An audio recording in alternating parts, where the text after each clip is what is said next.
It's going.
Hey, Skiba News Nation family, welcome to another weekly live stream. And tonight is a very special one. How are you guys doing, Jake and Opa? Doing really good. I got a lot to talk about, but I think first we can introduce our guest. But how are you doing, Opa, before we do that? I'm doing great. Awesome. Well, tonight is a special one because this will be the first time we have a guest on our live stream. And I'm so excited because it's Lucas Cameron, one of my favorite people on earth. So let's go ahead and bring him in. How are you doing, Lucas? Hey, I'm doing great, brother. And I appreciate the honor to be here with you tonight. Awesome. Yeah, you were at TrutherCon, and I just had a couple questions about it before we get started. Being one of our keynote speakers, what was your favorite moment from the event, do you think? Oh man, I'll tell you. I guess one of my favorite moments was the first night when we had the questions go around to all the speakers, and was only given the opportunity to answer with 2 words. Me and Brother Theo collaborated, so like I dropped 2 off, and then he dropped the 2 to follow it, and it was great. We managed to work that out in the back. I really enjoyed that. Dude, that was epic because it was me and you, or it was you, Brother Theo, then me, and then Jay Dreamers, and so we all gave different answers. And I think one of the ones I said kind of bummed everybody out, but I thought it was, we all have a sense of humor, it was great. Yeah. I had so much fun making those questions, guys, because you have to really ask questions that are controversial that I know we're going to get different answers on. And so I was like, how do I get them to really boil down all their knowledge? And I was like, 2 answers, 2-word answers. And then I was like, all right, now we got to ask really difficult ones. So I started throwing stuff out like Donald Trump and man, it's I think we're gonna definitely be doing that every year.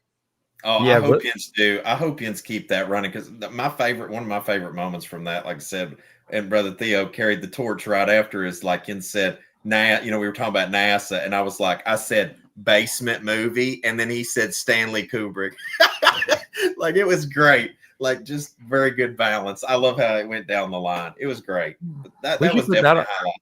We should put that out as content too, because I feel like a lot of people would love that because that's the number one thing people say is the 2-word answers from that particular thing. But a lot of people enjoyed that part. They said, yeah. Oh, I thought it was fire, absolute fire.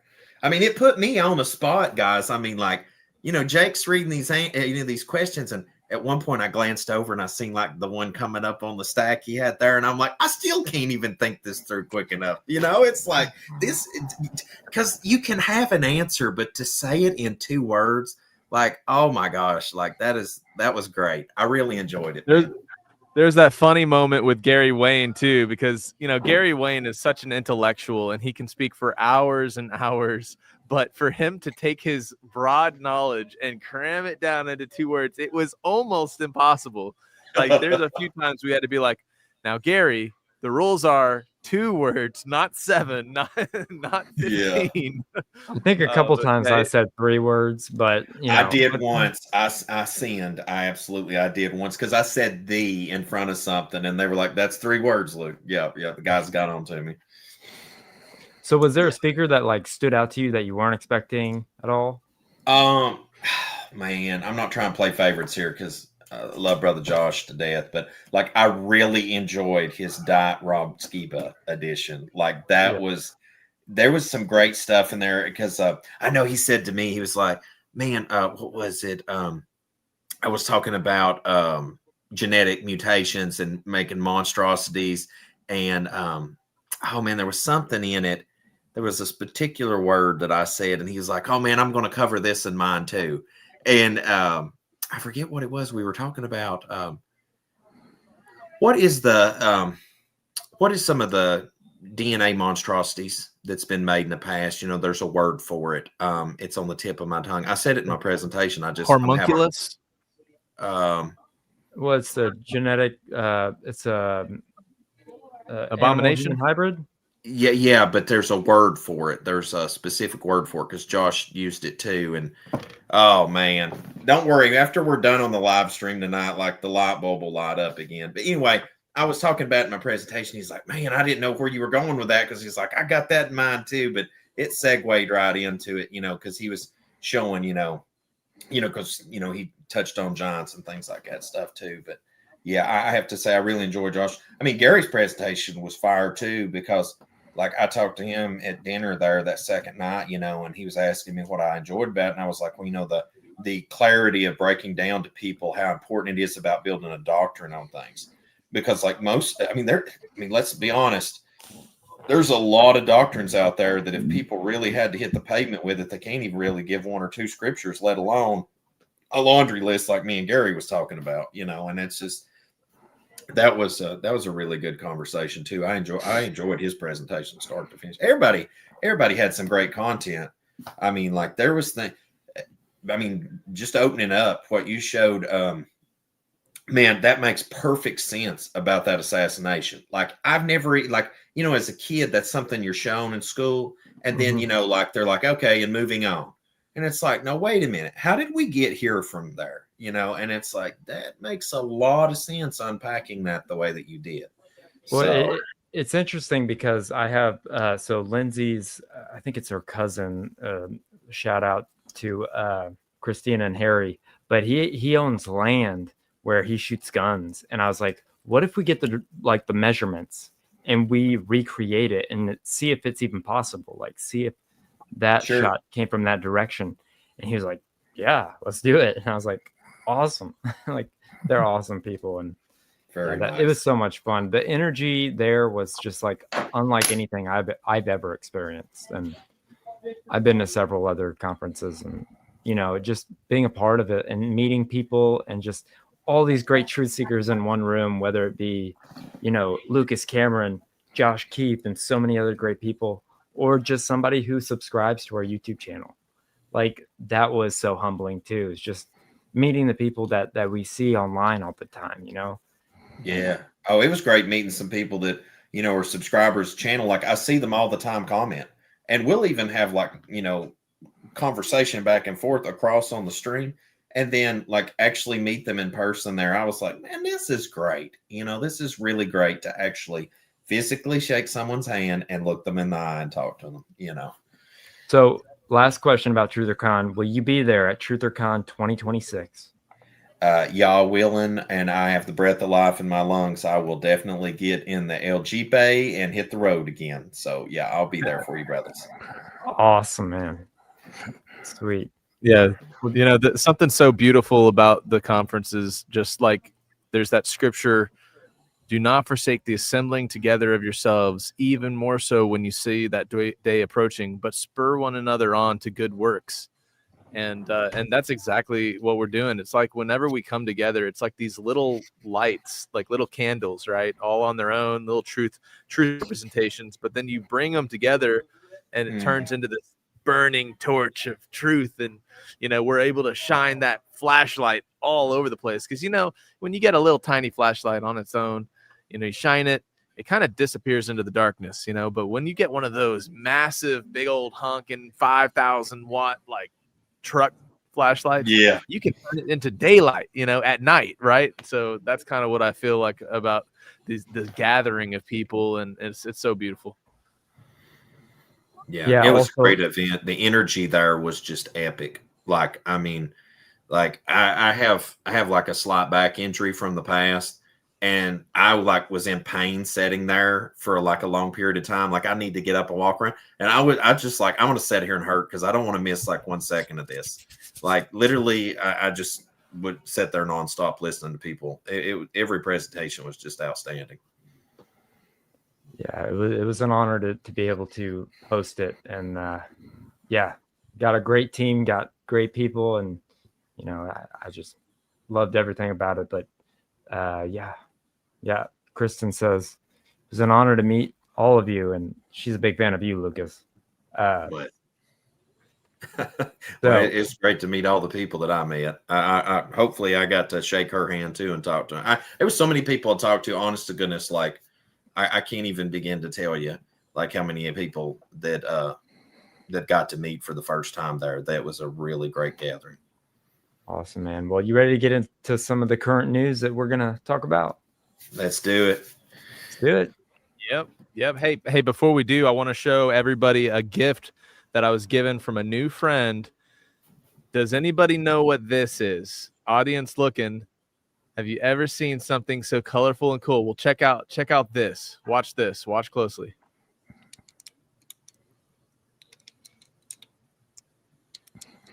Isn't that cool? Isn't that cool? You know what this is called? This is called Jacob's Ladder toy. And it was just gifted to me by a new friend I made named Sylvia Halpert, and I wanted to plug her YouTube channel for everybody. If you're watching, go and give her a subscribe, because she just did this interesting presentation that I really enjoyed, and it's about the 10 tribes. And so I wanted you guys to see her YouTube channel because really enjoyed it. It's a really interesting conversation I've got to have so far. And here is the channel that I'm talking about, Sylvia Halpert. I'm plugging her so much because she was super generous and gave me like a bunch of her merch. And she is like this artist, but her whole focus is on the lost 10 tribes and the migration through history of all the different things. Here's her book, The Awakening of the Hebrew People. And she has this massive, like she's got you know how Rob loved timelines, right? Well, she has a giant timeline that she hand drew. I got like tape on here, so I can't roll it out for you guys to show you, but it's like a timeline of the migration patterns of the 10 tribes. And they also have a Facebook group called 10 Tribes Gathering on Facebook. But man, I just wanted to plug her because, you know, she's only got like 92 subs on here. So I figured Skiba News Nation could go and help her out because, you know, she speaks about a lot of the things that are really close to heart to me and the Ephraim Awakening. And of course, with Lucas, you know, with, you know, our interest in scattered Israel abroad, you know, and the two sticks being joined together by the Messiah, right? Well, you know, everybody's talking about Jews and the terminology of Jews, but we often lose sight of the northern house, which were the 10 tribes that went into the dispersion. And so when I run into somebody that's an expert on this, it always gets my gears turning, and I love to have conversations. So you guys go check out Sylvia's YouTube channel and hey, sub, say News Nation sent you, and I think she'd really appreciate it. Maybe we should have her on, and you know, that's what I eventually want Skiba News Nation to be, is something that we can help other people that we believe in, you know? So maybe sometime in the future we can do that. Oh yeah, that sounds cool.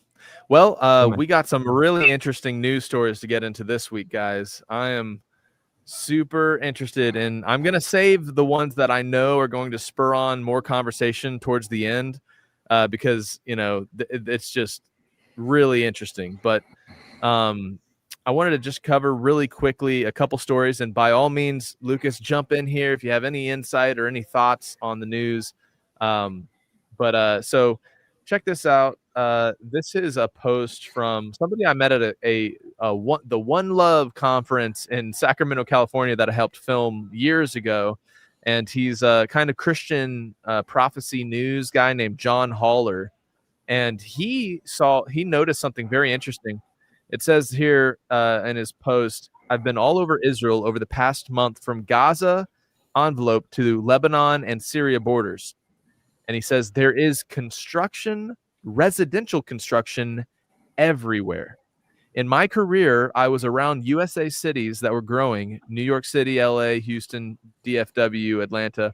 What I'm seeing in Jerusalem is shocking. Jaffa Street, for 2 miles from City Hall, is a continuous construction zone. The traffic is the worst he's ever seen. 2-mile trips can take an hour, and they're building tunnels, light rail lines, giant construction cranes are all over the city, everywhere. And I'm walking from the old city over to Shabbat dinner at some friends past very deep holes where foundations are being dug. And he's saying they're digging the foundations of these construction projects 5 to 7 stories deep. It's absolutely stunning. I've never seen anything like it. And so here's what I'm bringing this out for, right?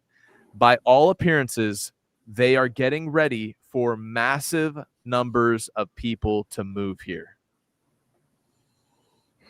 So, why is this catch my eschatological spidey senses, right? Well, obviously, if there is some type of literal third temple construction, you're going to have, and not only that, but if there is a consolidation of the peace accords and there actually is a cooperation with the surrounding Islamic nations, then you're going to see Israel turned into this tourist hotspot for all those reasons above. And I just wanted to read that to you guys because I thought it was very, very interesting. What do you guys think?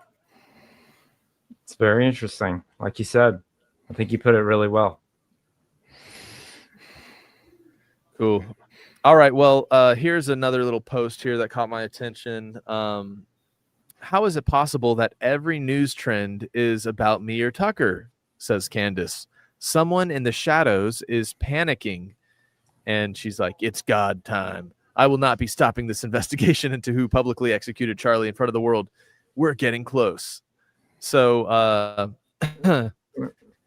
think there's some reservations I have about this, but I do think the escalation of Candace Owens pressing into the conspiracy of the shooting on 9/10 is very, very interesting. And I'm curious how the whole thing's going to play out, because Candace, she is being labeled by conservative and liberal media as having completely lost her mind. And so that to me is, to me, precedents can be set. And that's why we need to pay attention to stuff like that, because we are also, in a way, kind of outward thinking, critical thinkers. And if she is like, being propped up as this crazy person, it's not going to be long till we are also labeled crazy people. You know what I mean? Right. But also at the same time, I mean, I wish you had been at that table, man, with Bryson, because they knew them pretty well. I'm not going to talk about what we talked about, but people feel differently, but I don't think that people should be demonizing other people, so I get you there. Yeah. We got to be careful. It's really, honestly, I've crossed the line and not wanting to, but I have, and I apologize for those areas where sometimes news analysis and discussion can fall into the realm of gossip. And we don't want to gossip about people. The scriptures actually tell us not to, go gossiping around and speaking lashon hara, and sometimes, yes, our conspiratorial hat can cause us to fall down that slippery slope. But here's another story that just recently came out. It says this, that apparently a decree from Pope Leo's office has firmly rejected the claim that Mary, Jesus's mother, helped save the world from damnation, which is settling a debate that has baffled the Catholic community by stating that Jesus alone redeemed humanity by his crucifixion and death. On a lengthy note titled Mater Populi Fidelis, or Mother of the Faithful People of God, the Vatican's doctrinal office instructed Catholics to no longer give her the title of co-redemptrix or co-redeemer, as it carries the risk of eclipsing the exclusive role of Jesus Christ as the Savior. So it came in October 7th by Pope Leo. So we have heard for years, that Catholics are like Mary, you're praying to Mary and stuff. But isn't this a really interesting worldwide reversal on that perspective? I mean, despite all the, issues we have with organized religion and the traditions and doctrines of men, of course, it's kind of like, why are they going in the right direction? What's up here? Right? Yeah, that's quite a reversal on dogma from the Catholic Church. I mean, that's a 180 in that department. It's crazy For that sure. the Pope is now American. That's weird to me, kind of. Yeah, that he's the first I think American Pope. That to me would be like a softening of the blow to bring people into Catholicism. That's the first thing that runs through my mind, because most people, especially in America, that are people of faith that would come to either Catholicism, Protestantism. I mean, that's a hard sell for me. Like the idolatry in the Roman Catholic Church, the worshiping, the venerating of saints. I mean, you look at any Catholic catechism. I mean, there's a lot of red flags. That right there is definitely a massive change. Massive change up right there. Yeah. All right. Well, any other thoughts here, guys? Or I'll go to the next story here. Go to the next one. All right. Well, check this out. This is pretty crazy. China is designating infants now for organ transplants. Right out of the womb, guys. Future of families, but in communist China, many of them were born as part of the regime's human gold mines. Investigative reports found an underground transplant industry in China that's built around harvesting organs from infants for huge profits. And just a warning, some viewers may find the following content disturbing. The concept of infant or child organ transplants is not new. Younger patients can typically only receive smaller-sized organ transplants. American doctors normally conduct 500 to 600 child-to-organ transplant operations annually. In just one category, child liver transplants, China's yearly cases already double those of the U.S., reaching about 1,000 each year. That's on top of a growing trend. Child or infant organs in China are also used to service adults. A doctor from a top-ranking hospital in southern China's Sichuan province openly praised the benefits of using a child's organ in an adult's body. Infant donor kidneys, their quality is actually very high. There are several reasons for this. First, their kidneys are much more resistant to heat and lack of blood supply compared to adult donor kidneys. Second, these kidneys have a remarkable regenerative ability. After being transplanted into a recipient, they can grow rapidly in a short period of time. According to our research data, within about 6 to 9 months, they can grow to nearly the size of an adult kidney. The number of documented child transplants in China has seen steep increase. That's despite the declining birth rate nationwide. Take Shanghai's Renji Hospital. Between 2006 and 2017, it took 11 years to complete its first 1,000 child liver transplants. But it quickly completed another 1,000 operations within 2 years. The time period had shrunk by over 5 times. As of 2022, this hospital alone has conducted 3,000 cases of child liver transplants. It was ranked the world's top liver transplant center for 9 consecutive years. The data was reported by Chinese state-run media. Besides the surging numbers, the Chinese doctor disclosed that his hospital had taken organs from preterm babies, some of whom had been outside the womb for only a few hours. So far, we've performed more than 20 children double kidney transplants, all of them for adult recipients. The donors we use are premature infants, some of them only a few hours old when the procedure was done. It drives people to wonder, how could they complete the donor-recipient matching process, get parental consent, and secure approval from the Ethics Council all within such a short time frame? The matching process typically takes weeks or even months. Whistleblowers from Chinese military hospitals revealed a horrifying phenomenon. More infants are being brought to life only to have their organs harvested later. That's according to 2 recent investigative reports by a U.S.-based human rights group. The group has been investigating and raising awareness regarding China's live organ harvesting schemes for more than 2 decades. The reports state that using the patient's relatives or their own sperm, combined with a selected surrogate pregnancy, it produces infants whose organs are considered ideal for transplantation. Women who carry these infants include prostitution workers, surrogate mothers, and others. The report strongly suspects that detained female Falun Gong practitioners are among the victims. The faith group has been brutally persecuted by the CCP for over 2 decades. The report also stated that in some cases, women are forced to get pregnant multiple times a year to give birth to preterm infants in order to expedite the process. Underground infant centers are reportedly especially large in China's Shandong, Henan, and Sichuan provinces. Another Chinese military doctor fled the country. Zheng Ji admits that he was also aware of infant lives being transplanted to Chinese regime officials in Shenyang. Oh, that's so sick. Oh my goodness. Yeah. That is so So disgusting. what that makes it reminds me of the stories of Pharaoh, from the apocryphal text, of how they were trying to preserve his youth, and like there was the kind of the blood ritual element of that. It reminds me of the passing of the children through the fire to Molech.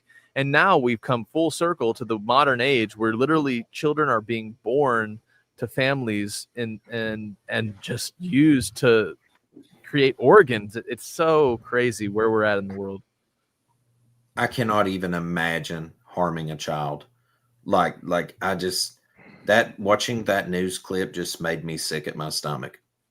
Like I can't even imagine a child being brought in the world and their only purpose and intent was being brought into the world to take their organs and prop up somebody else that probably was wicked, just to keep them ticking for a little bit longer. I mean, like, man, and how do you even explain that at Judgment Day?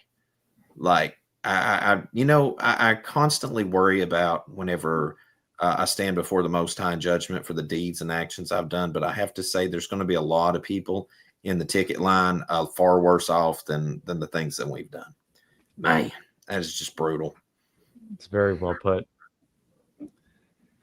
Yeah. I mean, I know it's a heavy thing to share, but when they publicly are creating news stories and we're finding out about it in real time like that, that it's way worse in the shadows. And that's, to me, is like, I don't even want to talk about that stuff, but it makes you aware of how secular atheistic governments create this lack of morality in specifically the medical industry, because it's the doctors that believe they're God, because they have that God complex of basically, oh, there's no morality. We're just organic machines.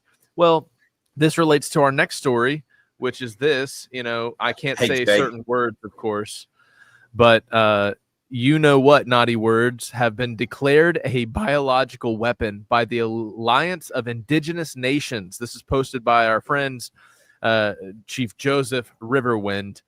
The declaration by the Alliance of Indigenous Nations, an international tribunal of an indigenous-led body that applies indigenous law and custom to environmental and social justice cases. The Indian Naughty Word Act of 1832, it's not actually called that for those of you who are listening, I'm self-censoring, okay, was the first time whats were forced on Native people by the federal government. So the same mentality behind experimenting on mankind with mRNA technology is the same underlying morality that eventually leads to, oh, no big deal, we're just experimenting with fetal organs. Well, wait a second, did you know that there are elements of embryonic DNA in our whats? Yep, go and look it up, guys. If you're wondering if the Most High condones putting something in your body that was cultured from an aborted fetus, congratulations, you're now starting to think. But anyways, yeah, guys.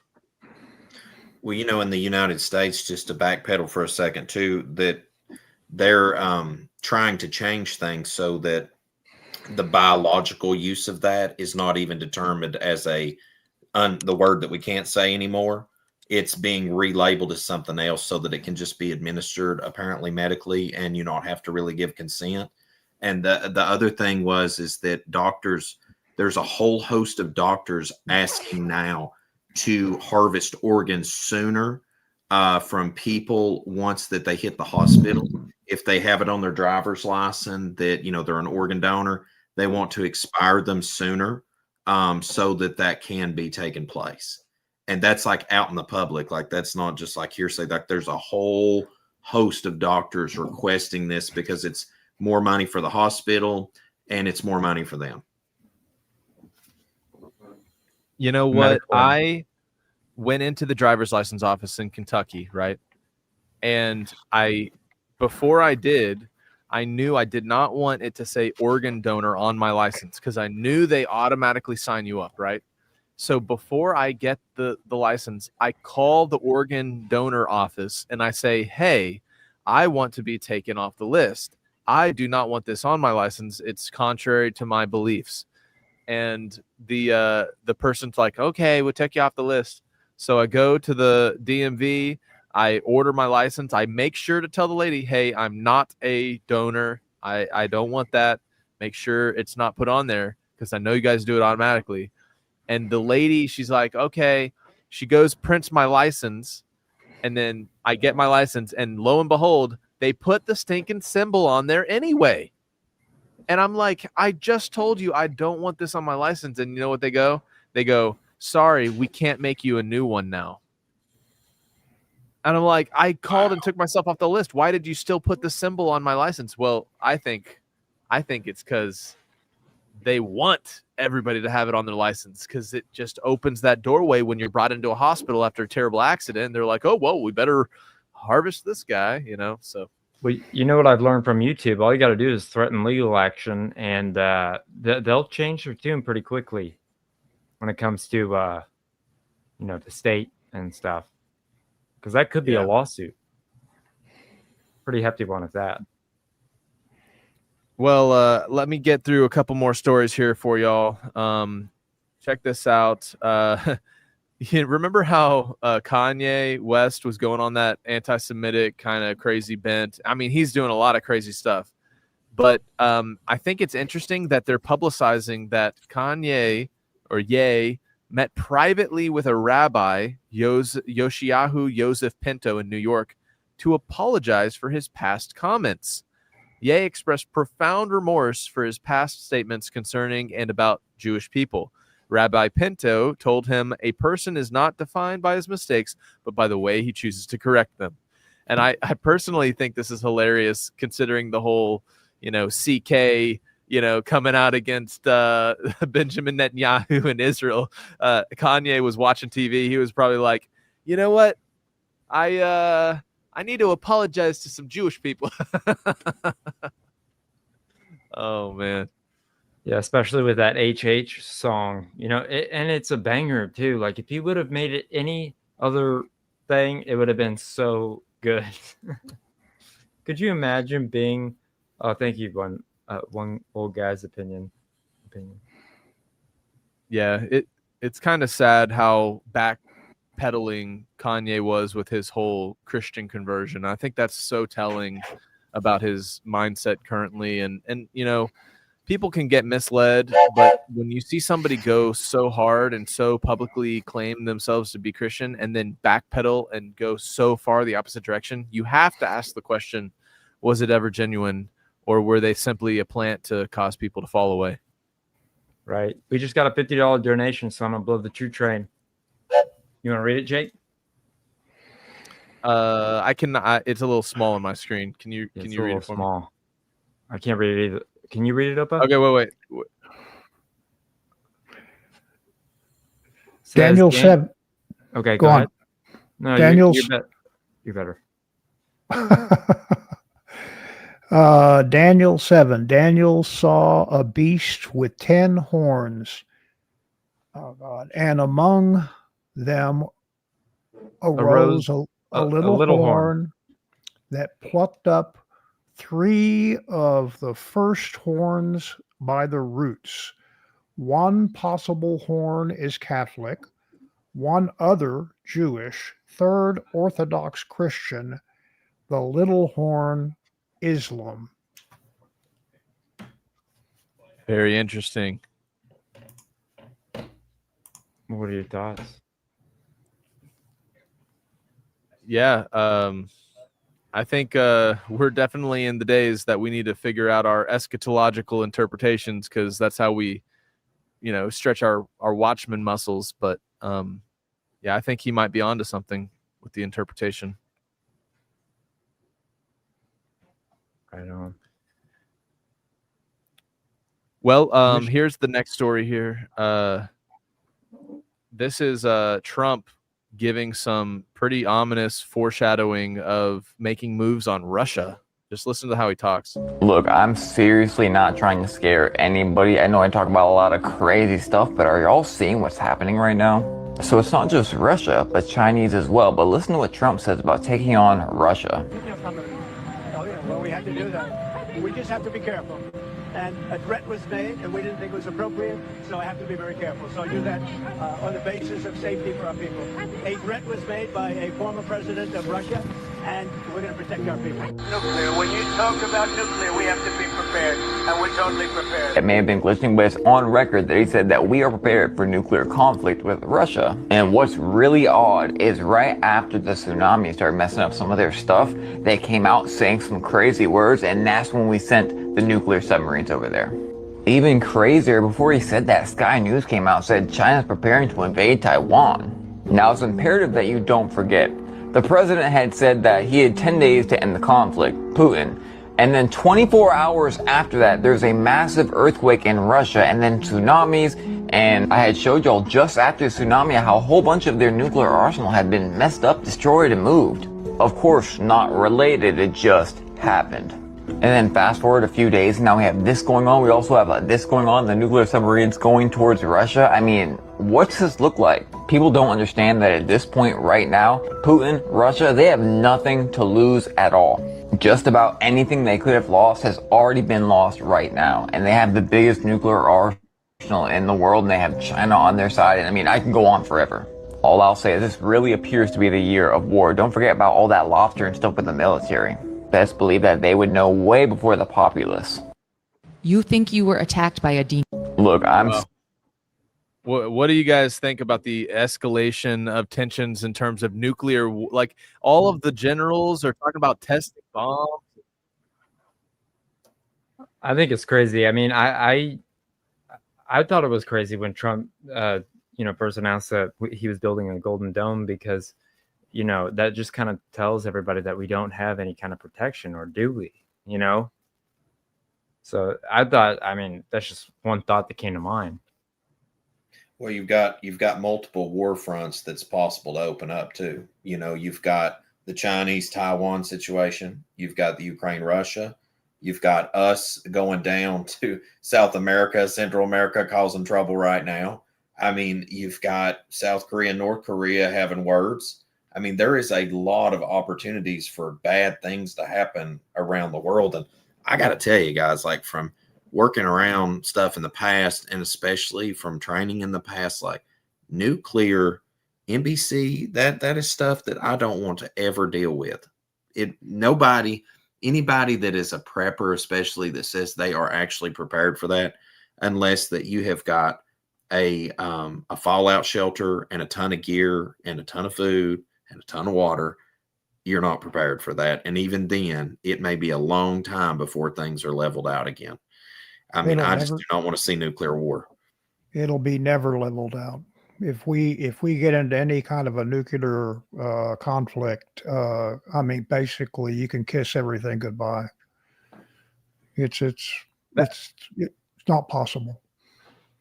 It's mad. It's mad, It's right? mad. Mutually, It's a mad mutually world. assured destruction. Yep. Well, you can tell that they're really getting the United States troops ready for the mindset of world conflict. The change of the Department of Defense to the Department of War in recent months, and then you have scenes like this. Check this out. This is an insane entrance by POTUS, on an aircraft carrier. Look how he enters in and is just like, getting all the troops all hyped up. It's really.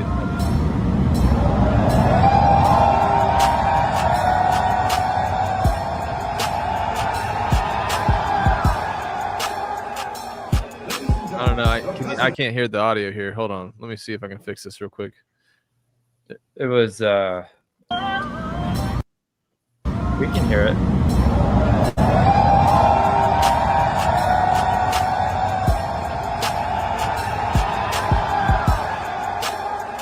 He does know how to make an entrance. I will give him that. And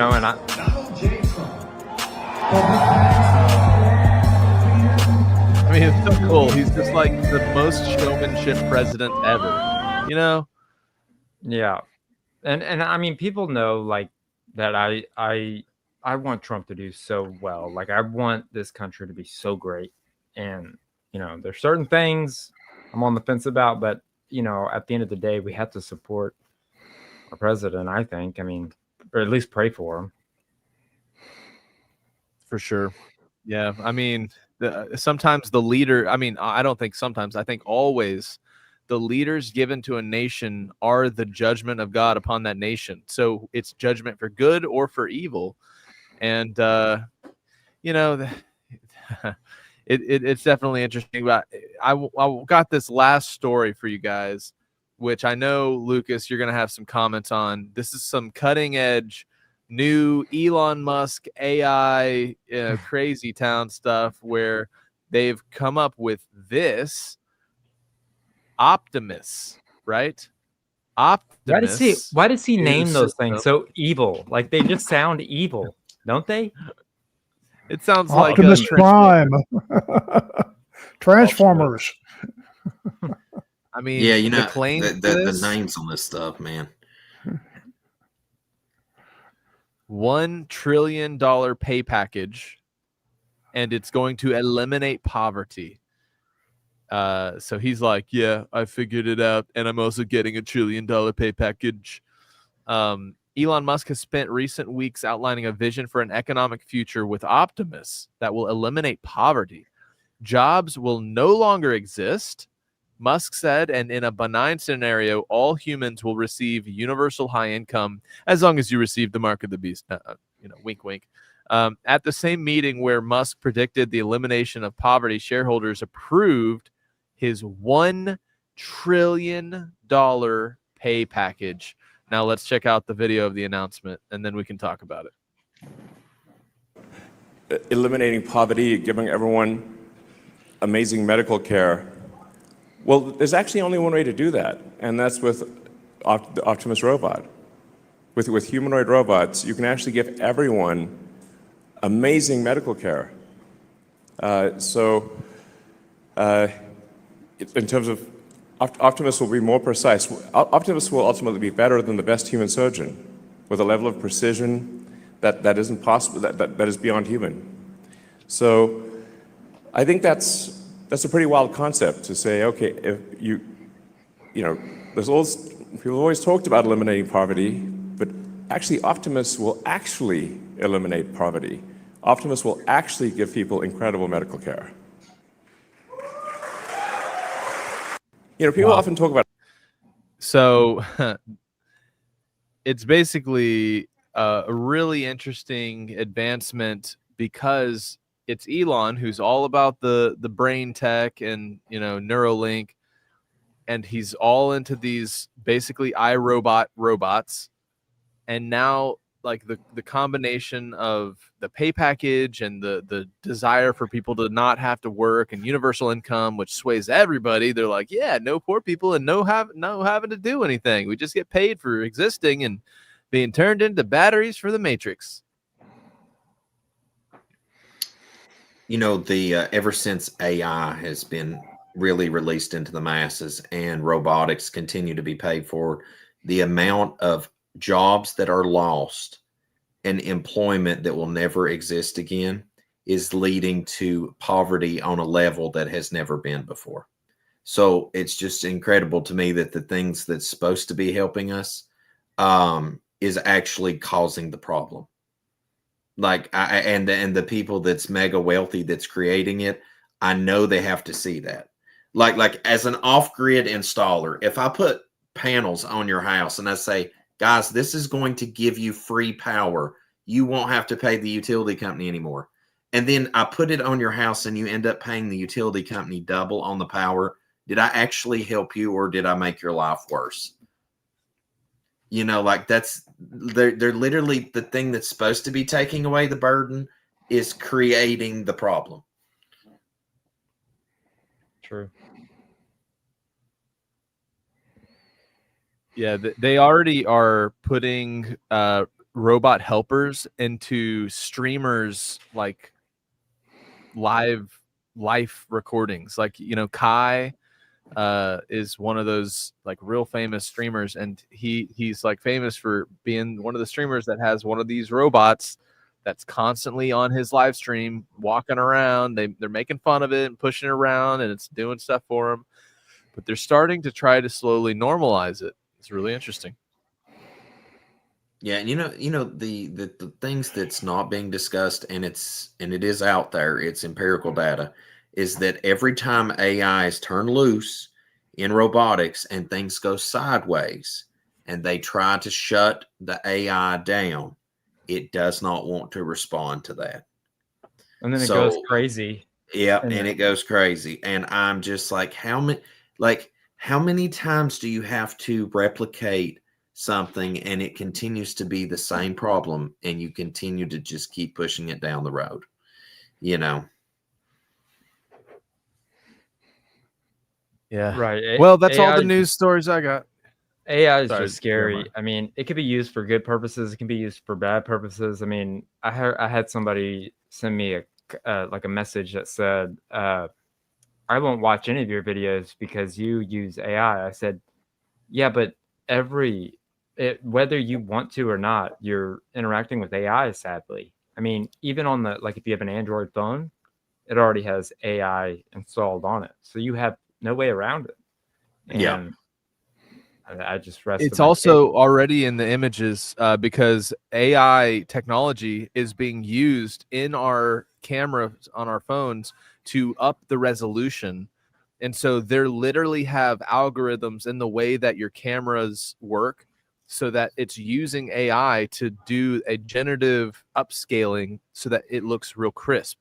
And this is actually documented in how some of our phone technology works. So without even knowing it, we are taking pictures and AI is in subtle ways altering those images to make them look better for us. Musk should have used, instead of Optimus, he should have used Baymax, the Pixar Big Hero 6 assistant. The fluffy, soft one. Yeah, the soft one. Yeah. Hey, thank you. Thank you, one old guy's opinion. Guys, did I say that right? Yeah, but you didn't. He says, do your toot. Oh yeah, we need a toot. Yes, it says Islamic Caliphate rises. Wake up. They are using our laws to gain power, and we are allowing it. Nuclear war would be mercy, but death penalty under Sharia law will not. Red herring. Islamic grassroots elections are our undoing, and we actually see that happen in New York. Yep. Right? You know, people calling for Sharia law now that he's in. And I mean, you look up in Dearborn, Michigan. I mean, the mayor told the one guy pretty much to kick rocks that was a resident that lived there forever. And he was just calling the mayor out for naming the streets after people that we had deemed terrorists toward the United States of America. And they were literally naming the streets after that. And the mayor told the guy that if he moved away, they would throw a celebration in the town. The mayor would specifically hold that just to celebrate that resident leaving for calling him out on that. And that's on video too. Like, I mean, it's some crazy stuff going on, guys. That's so crazy. I'm pretty sure the mayor that called him out, though, that was in Dearborn, Michigan. Yeah. Yeah. Well, I know a lot of people told me before we went to the Henry Ford Museum, because that's where Henry Ford, started in Dearborn, Michigan. And actually the most banned book. I actually got a copy the other day called The International Jew, and it's one of the most banned books ever. But I got a copy of it because it's one of the most banned books. Why not have it? Like, why are they hiding it? So it's always good to look at things like that. But in the thing, it says Dearborn, Michigan. So how far Dearborn has come from being, the place where they made cars to what it is now is so insane if you think about it. But everybody was warning me against all the, I won't say it out loud, but the kind of people that live there. And I was like, no, it's silly. We went to Walmart. It's a different kind of experience there. Yeah. That Michigan is a definitely transforming place in the world. When Ron Dalton and I would go up and visit my friend, he's a documentary filmmaker on truth stuff. Man, I was blown away. And you know what? I do a lot of solo travel, and that one left me uncomfortable. Like I went that one solo and come back, and I definitely did not feel comfortable, even in my own skin, on that adventure. Yeah, for sure. Well, but did you have some clips for us? Yeah, I got one. We were talking about AI and what have you. And so this one is an interesting, make sure I had the right one. Yep. This is something interesting that actually is happening all over, but this one refers specifically to Texas and Houston, Texas. Oh, great. AI already replaced your child's human public school teacher. That's what's happening in Houston, Texas, and a lot of parents don't even know about it. I didn't find out till halfway through the semester when I got a letter home encouraging parents to have their kids spend more time with their robot teacher at home. One of the programs HISD is using is called Amira, and it differs from previous educational software in that the actual stories your child is reading are being generated on the spot without any human supervision by an AI. The reasons to be concerned are enormous, considering that some of the top creators of AI have admitted they don't understand how it works and have no real control over it, requiring them to outsource the labor of filtering out the tons of extremely violent, traumatic, disturbing, and pornographic content that AI chatbots generate to workers in the global south. But hey, let's trust Amira. I mean, look at her. She's a cute, young, attractive Latina teacher, or maybe child. I don't know, but she looks harmless, right? As soon as I found out, I went to my parents' group text and I was like, y'all, do you know they're using AI to teach our kids? And I told them about Amira, but they went to the website and they looked at the research and it sounds so good. They've got these slick graphs that show bars going up. But in my former life, friends, I was actually a reading interventionist teacher for 10 years, ended up being director of reading intervention curriculum for a large charter school district, and I have a currently very unused master's in public school administration, and I'm a certified principal in the state of Texas. And let me tell you a little something about Amira's educational research. It's meaningless garbage. Oh, when they say what Amira's working on with your kids, it is the right things according to the science of reading. But when you read the actual research, the first gigantic red flag is that the research was paid for by Amira Learning, rendering it completely unreliable and meaningless. And even more obviously, all the study is comparing is users with non-users, meaning they were comparing kids getting the reading instruction with Amira to kids not getting the reading instruction with Amira, or maybe at all. They're not comparing learning with Amira to learning from a qualified human teacher providing direct instruction in phonics and vocabulary and critical thinking. They're just comparing amount of time on Amira to what? We don't know. Maybe nothing.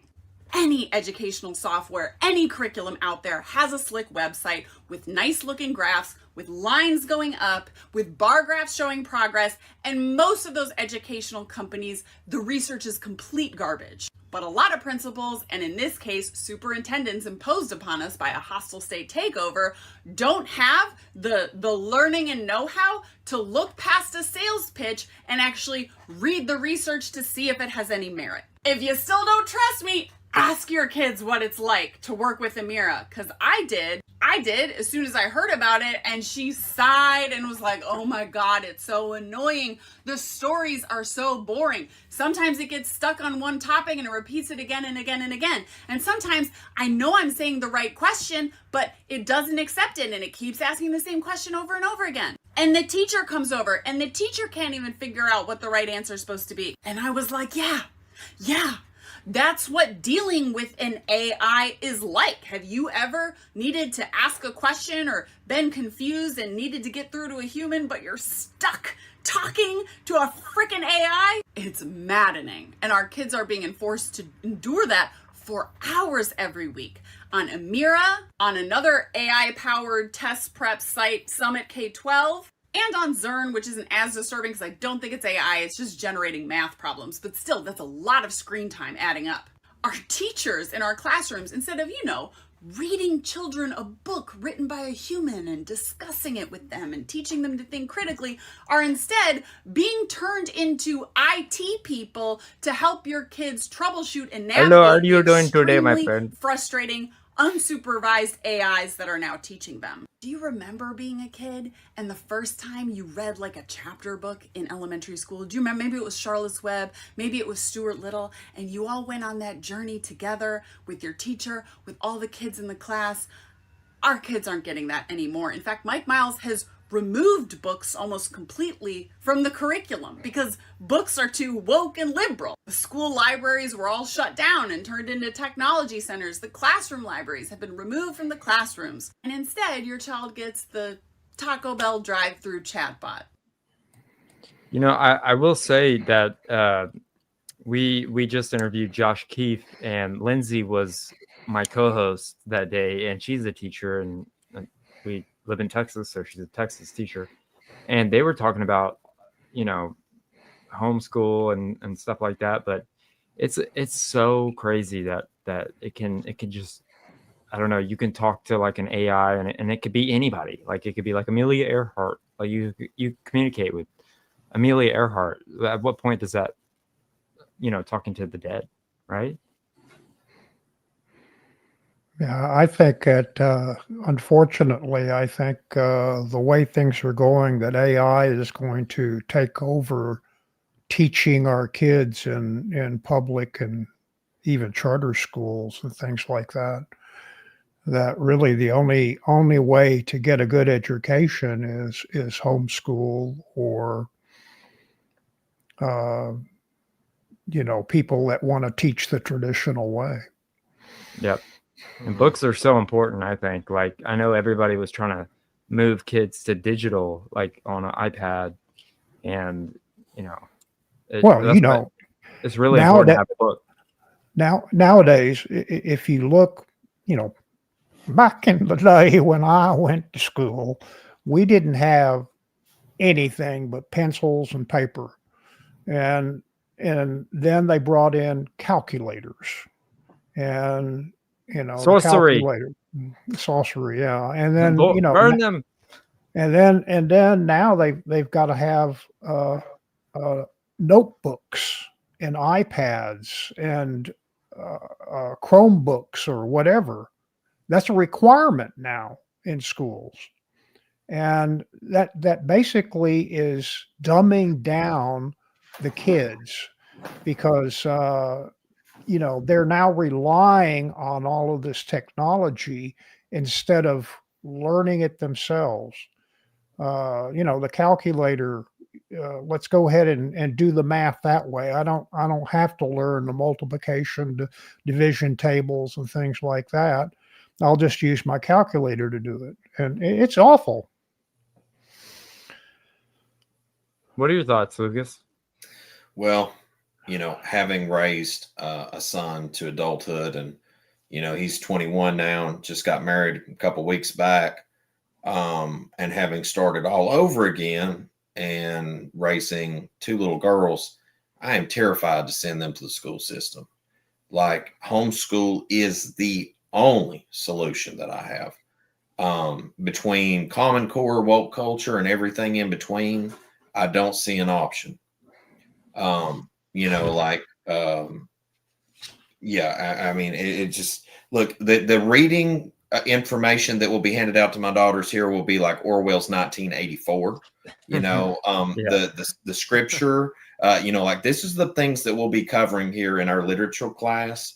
Like mathematics will be, you know, back to basics that was taught in the 1980s and 90s. You know, before we lost our mind in school. I mean, I don't know. I mean, like it's crazy, guys. Like I'm absolutely terrified to even send my kids to the school system. I can't. I mean, me and my wife have discussed this at length. I mean, it's why I work 2 and 3 jobs sometimes to do stuff so that she can be with them at all times, because I don't want my children to experience society, what it has to offer in many venues, especially in education, because the world that I grew up in doesn't exist anymore. And I can't give them that. And that terrifies me because I am the last stopgap to that insanity. Yeah, Lindsay's in here saying that her that Chromebooks are mandatory in her school, and her district do McGraw-Hill textbooks on the Chromebooks, which I don't know. Is that what the lady said on the video? Opa? No, she didn't say anything about that in particular. She was talking about that particular application and saying that the stories that they that the children are quote reading or hearing is actually made up by AI. AI creates the story. It's not Charlotte's Web, or it's not, God forbid, Tom Sawyer, or you know, whatever. Oh, she said McGraw-Hill was funded by Ghislaine Maxwell's dad. Dang. Yeah. That's why I married her. She's so smart. Yeah, right. Man. Yeah, it's kind of, it follows the line that mankind oftentimes seem to go the path of least resistance. And so let me ask you the question, why is it you don't walk to Walmart?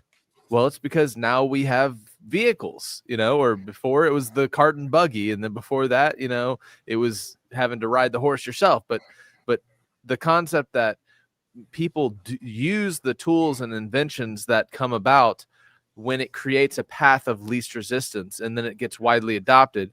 And the problem with AI is the path of least resistance is now bypassing our literal minds to the point where our minds are degrading, where people can't, their memory is being destroyed. They're depending on ChatGPT to do everything for them. And so it's like our teachers are going to be asking ChatGPT, what should I teach the children? And then the children are going to be inputting their questions into ChatGPT to, you know, help them organize their thoughts. And before long, where I see it going is the premise of AI thinking for mankind is the false Holy Spirit. It's, you know, what is the Ruach HaKodesh supposed to do? It's supposed to lead and guide you into all truth.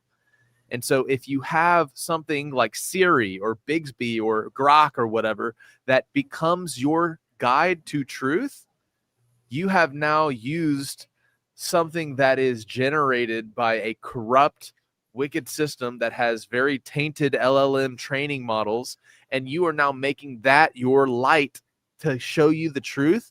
Well, guess what, buddy? You know, that's where it's headed. And as we integrate further into metaverse and people start using self-generated AI, like that's what Elon Musk just recently came out saying with Joe Rogan. He says the future of phones is not a fancier, bigger phone or a nicer phone. That's why Elon Musk isn't making his own cell phone. He said the future of technology is where we will have auxiliary like devices to house our personalized AI. And the personalized AI will be specifically handcrafted for you as an individual, with your interests and your passions and your unique flavor of interacting that you really want. And oh man, they'll make it good. They'll make it sexy, you know, and that's what we have to look forward to.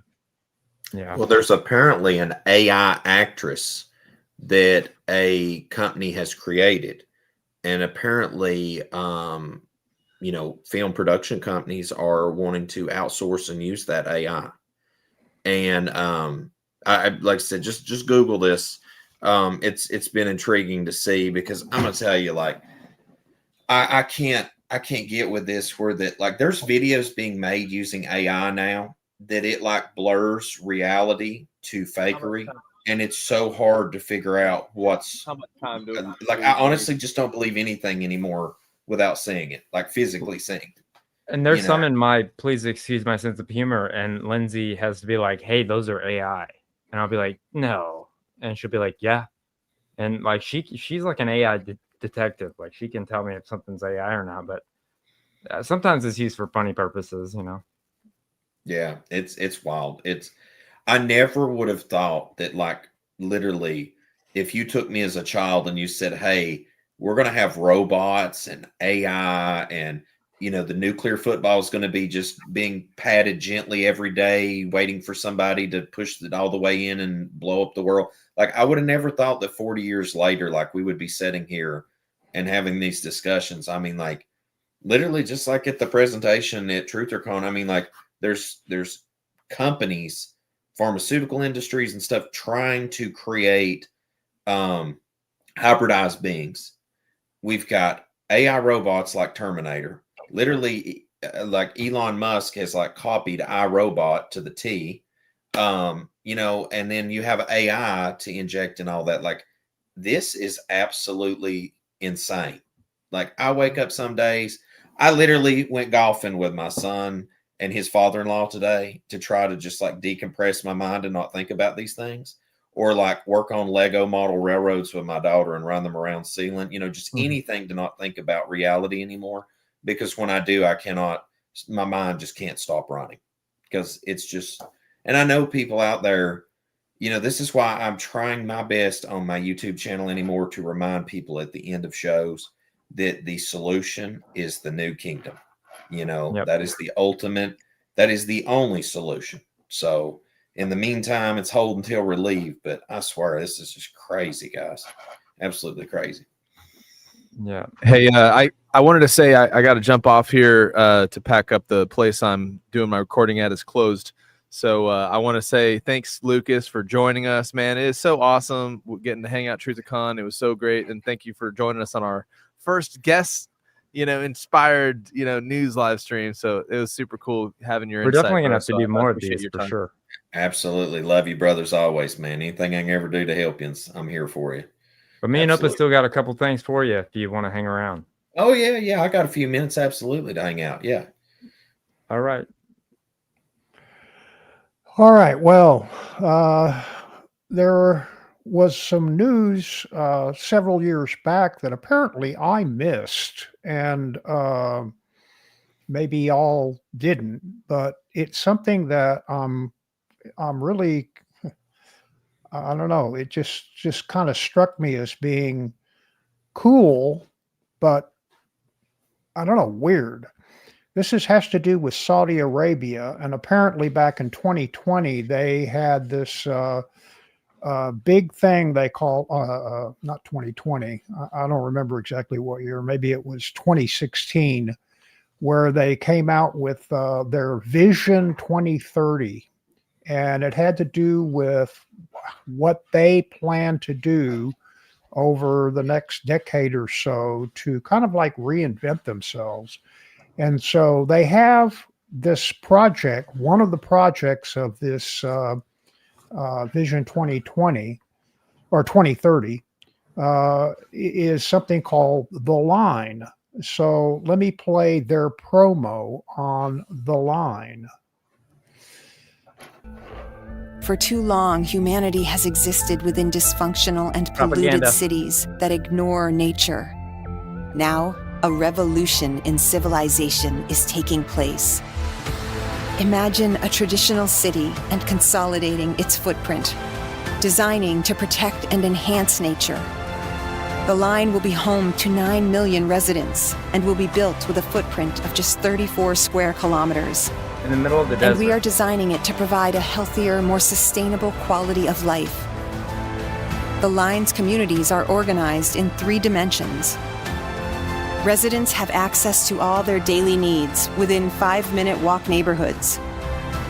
And the line's infrastructure makes it possible to travel end to end in 20 minutes with no need for cars, resulting in zero carbon emissions. By leveraging AI technology, services are autonomous, saving you time and effort. Designed by world-leading architects, the line is 500 meters tall, 200 meters wide, 170 kilometers long, and housed within an elegant mirror glass facade. Intelligent solutions create efficiency and year-round temperate microclimate with natural ventilation. Energy and water supplies are 100% renewable. The line is designed as a series of unique communities, offering a wealth of amenities, providing equitable views and immediate access to the surrounding nature. With 40% of the world accessible within 6 hours, at the heart of the globe's key trade routes, a place for commerce and communities to thrive like nothing on Earth seen before. The Line, the city that delivers new wonders for the world. I mean, it looks interesting. I mean, I would like to see a vlogger go in there and like vlog it. Like, I want to see what it looks like in person once they're done with it. You know? Does this remind you of Epcot? Kind of. What is it? What does Epcot stand for? It's like the experimental prototype of tomorrow, right? Yeah, right. Yeah, it does a lot. Community like of tomorrow. 15-minute cities reminds me of the whole 15-minute cities. Right. Man, now it's like an open prison house. Kind of gives me the feel. Yeah, it's like it doesn't give you any like natural, like you don't feel natural in that habitat, I would think. Yeah. No. Well, Saudi Arabia actually had to kind of like put a pause on their Vision 2030 strategy because, falling oil prices and the realization that, this is costing them too much money already spent because they expected this to cost about $2 trillion. Even Saudi Arabia, which is a rich country, just looks like hell. Yeah, that's the best comment on that. That's all I love. They just decided, hey, we better kind of scale this back on it because they already started building the line, and what this a terrible name too. The line. Yeah. Welcome to the line. It's Get a in line. Yeah, get in line. I mean, it's hold the line. Yeah. That was interesting.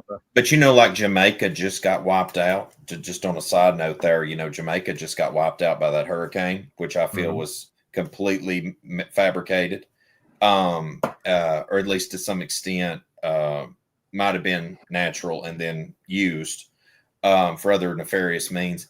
There is a plan, I believe it is, to bring that part of Jamaica to the 15-minute city standard by 2030, and they already had a whole plan published about it, and that's been making waves. So I mean, it's just like, I don't know, it just seems to me like there's this big push to bring everyone out of rural areas, out of far reaches, push everybody in these spaces and control everyone.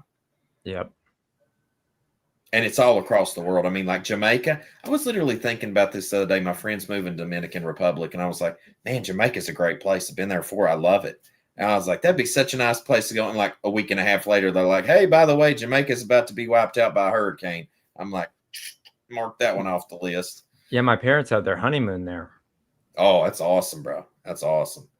The warmest, nicest water I've ever swam in my life, Jamaica. 10 out of 10 recommend. Yeah, that sounds nice. Yep. Well, my last story that I'm going to do is basically an update to the UPS plane. All right. So let's take a listen. I got a funny clip for you guys, or a funny segment. All right. And so let's take a listen to that. Todd Inman of the NTSB gave his third and final NTSB press briefing on scene at Louisville, Kentucky, and gave us some very important new information from the CVR recorder. My name is Juan Brown. You're watching the Blanco Lirio channel. Let's check it out. I'm going to give you some specific information that we have that we've been able to come up with so far. The cockpit voice recorder contained 2 hours and 4 minutes of what we consider good quality digital recorded audio. In reviewing that audio, the crew completed their standard checklists and briefings in preparation for the flight. The takeoff roll was what we called uneventful through the different speed callouts.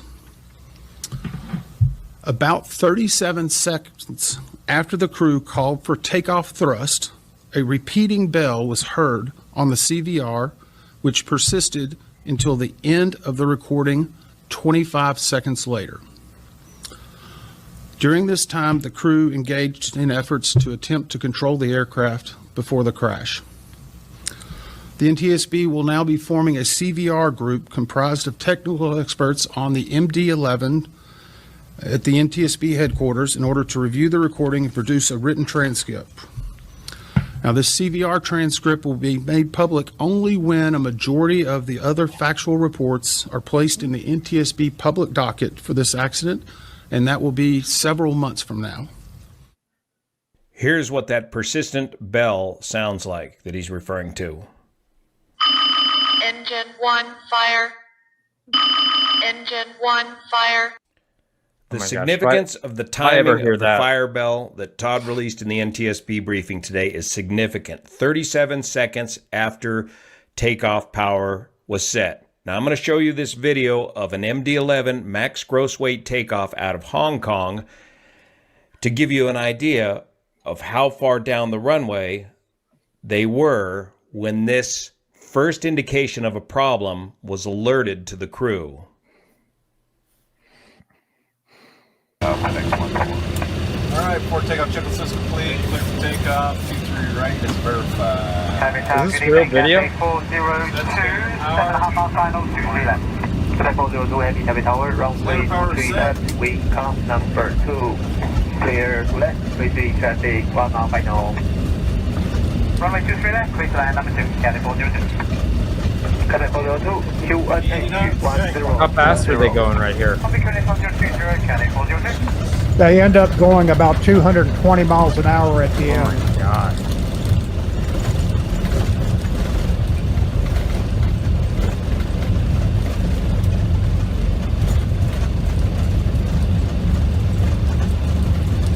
Cathay 235, cross runway 23 right via November 11, make a runway via Engine 1, fire. Engine 1, fire. 37 seconds right after V1 rotate, and there's the end of the runway. The crew was doomed.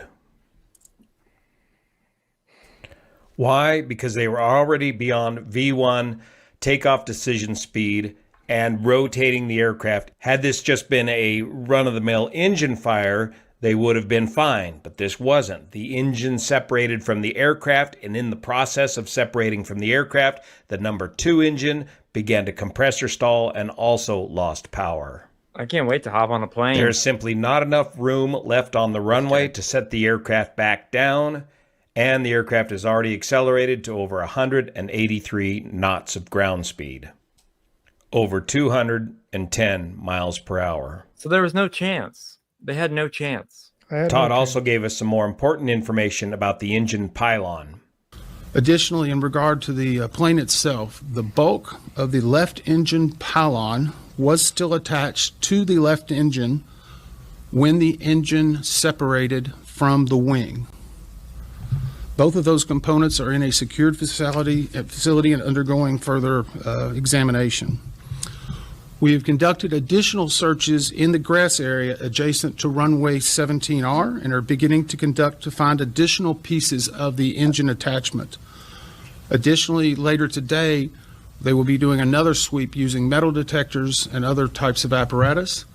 We have also completed a LiDAR scan of the topography, of the debris field, the airfield, and that is assisting us a lot with a lot of other technical equipment that's been brought in for aerial recreation.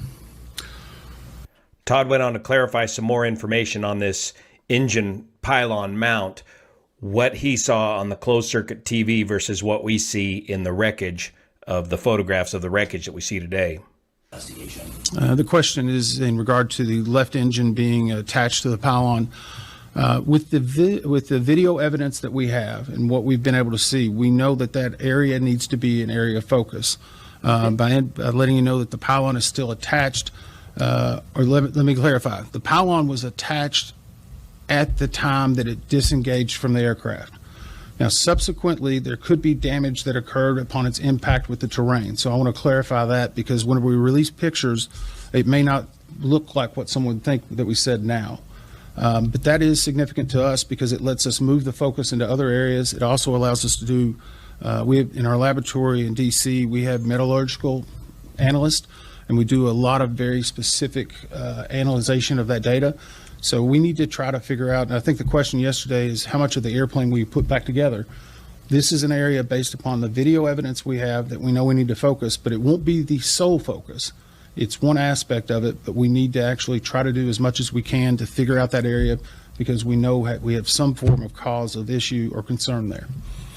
So what Mr. Inman is saying is that on the closed circuit TV video, they witnessed the engine and the pylon together separate from the wing of the aircraft, presumably from these two pylon attach points, or maybe three attach points up here on the wing. The engine did not separate from the pylon until it impacted the ground. I thought all these were like maintained and stuff. Like, that really makes me want to get on a plane now.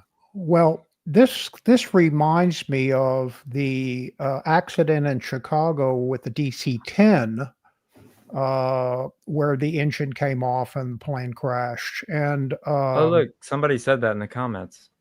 Yeah, the DC-10, right, back in Chicago. And as a matter of fact, that I've told the story about the fact that I think I was on that airplane a few days before. He flew on that airplane right before it crashed. Yeah. But the problem was found to be that when they do maintenance on the engine, the manufacturer says that they should disconnect the engine from the pylon. And the problem with that is you're talking about a lot of bolts.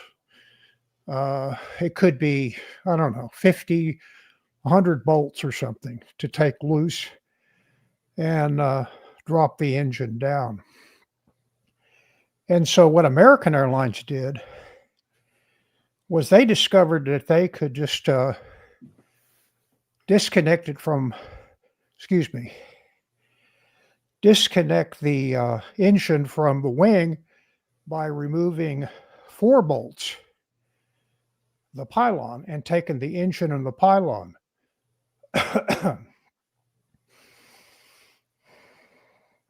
Right. Sorry, I have to kind of like catch my breath here. And so that was a much easier and quicker way to be able to take the engine off and do the maintenance on it. But the problem is when they want to put the engine back onto the wing, they were using a forklift and bringing it up to the wing and trying to reattach it to the wing with the 4 bolts, and they couldn't get it on there just right, and they kept hitting the connection points, and eventually they had hairline cracks. And so after a while, these hairline cracks didn't become hairline anymore. They became a real crack, and of course broke, and the engine came off. So that's my opinion. I think it's the same thing that happened back in 1979 with that DC-10 in Chicago. Yeah, someone said, damn, really, Opa? This, friends, is why we drive where we go, we walk where we go, we ride a train or a boat anymore, because that's crazy. I haven't flown since, CV-19. I haven't flown in 5.5 years. I've lost practically all my Sky Miles, all the good stuff that I had going on with Sky Miles and all the rewards things and all that. It's gone. Like there ain't no way I could get that. It'd take me a lot of traveling to get back to where I was. Yeah, well, I mentioned last Friday in our on our broadcast that I'm actually a 2 million miler. So He's I've been everywhere, man. I've been everywhere around the world, and I've that DC-10 and Across the 70. world. Yeah, that DC-10 right across the world. That DC-10 that crashed in Chicago. I swear I was on that airplane from Boston to Chicago, because I was looking out the window and I could see that engine just wiggling and wallowing around, and the wing and the engines do move a little bit, but not like this one was. And it was only a couple of days later when that thing happened, and I said, God, that must have been the airplane I was on. Man. So, well, thank you, Opa, for those awesome news stories. I mean, it's crazy that you were on that plane right before, but I always think that we should end on a after we talk about all these dark topics on a funny note. So I have an all new, please excuse my sense of humor. So if you laugh, tell us your favorite joke, and if you get offended, I'm sorry that you can't take a joke. So can we roll that, Opa?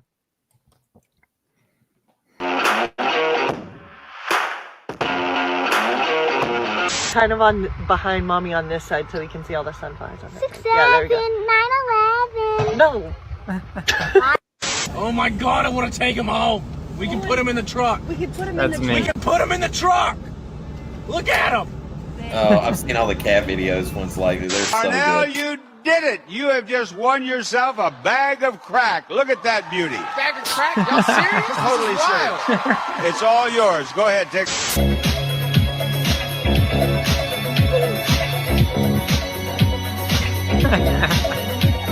He's pretty good. I mean, for a white boy.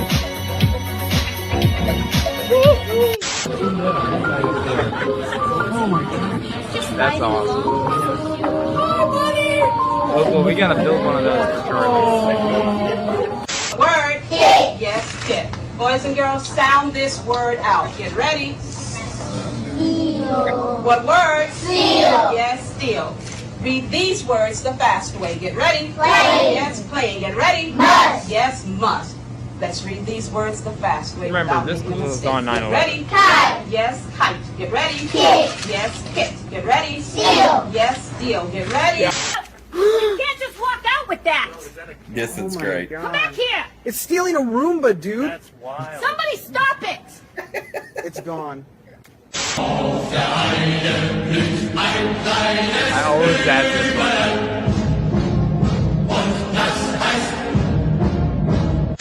My friend here just took a shower for the very first time. How do you feel? Well, it feels strange. Clean.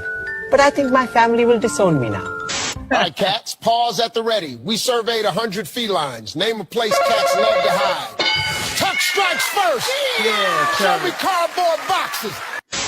In 1943, the following directive was issued from party headquarters to all communists in the United States. It read, "When certain obstructionists become too irritating, label them after suitable build-ups as fascist or Nazi or anti-Semitic, and use the prestige of anti-fascist and tolerance organizations to discredit them. In the public mind, constantly associate those who oppose us with those names which already have a bad smell. The association will, after enough repetition, become fact in the public mind."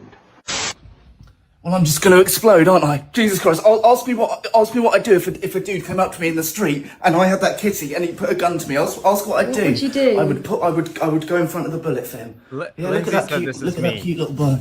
Look at that cute little boy. Yeah, that's mine forever now. That's mine forever. And he comes before you as well. No, he's mine. Hours. Jesus, no, look at him.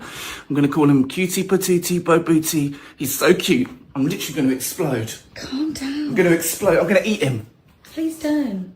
Not actually, it's way too... I would die for you. You remember that, boy? I would die for you. Yeah, he gets it, because we're fucking... You just met. We're like this, exactly, but we're tight as. Alright.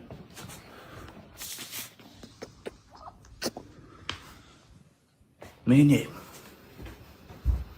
Can't leave him.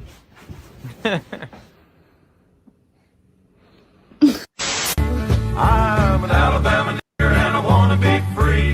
Hell with the NAACP. Y'all always trying to steal our fucking culture. I thought you guys would get a kick out of this.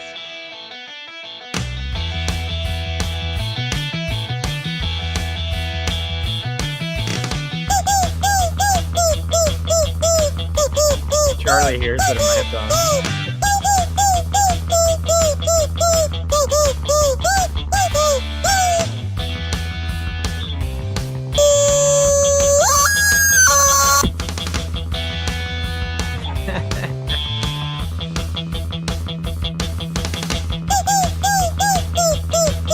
Imagine how many hours that took.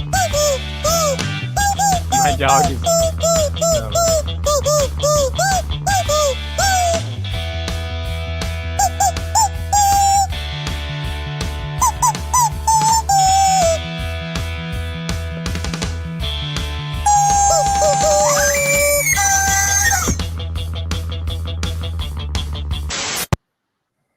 So there you have it.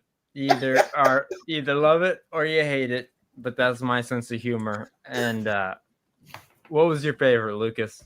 Oh my gosh. Oh man. I don't know. There was some great ones in there, but I gotta tell you, the one where they go in and the room and it's just full of cats everywhere. There's been a bunch of different ones lately, and the one I seen, the cops were called to this place. And I don't know if it was like for vandalism or whatever. And it's two cops and they open the door back and there's just this explosion of cats everywhere, man. It's like probably twice as bad as that one right there. I got to see that. That was great. Man, the squeaky chicken. What is it? It's the, oh my gosh. Those two guys that done that in Spanish, you know what I'm talking about? And then they done the squeaky chicken after it. Despacito. Yeah, Despacito squeaky chicken. I think that's the first time I ever seen somebody do that with the squeaky chicken, and I laughed so hard, man. There's some great stuff. Yeah, that was the first time I saw it, and then when he started biting the heads off of it, I thought that was perfect because it was a Black Sabbath song. Man, that's a mess. Yeah. What about you, Abba? What was your favorite? The chickens. Awesome. All right. Well, you guys let us know in the comments down below. Thank you, Lucas, for coming on.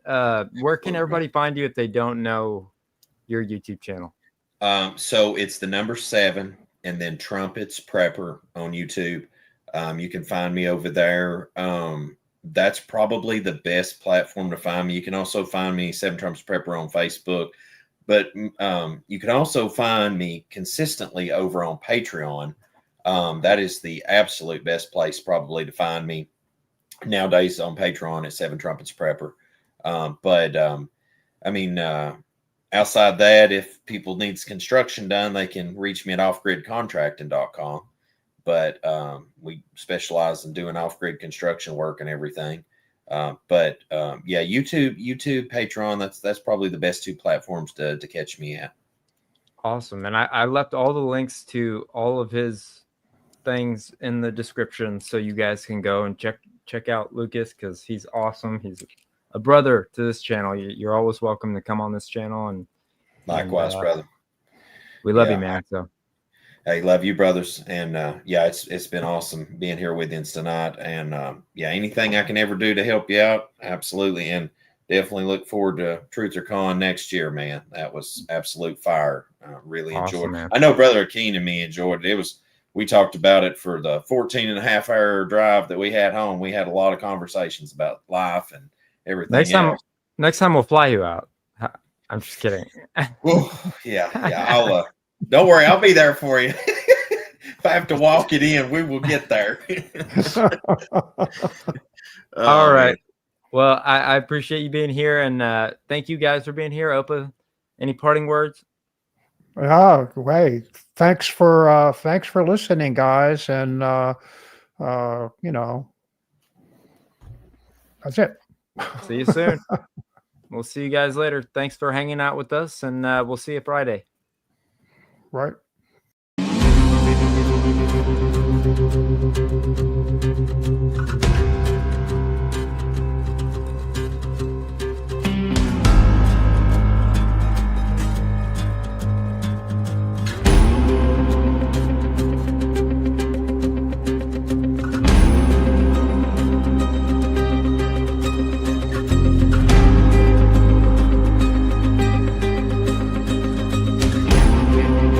Bye.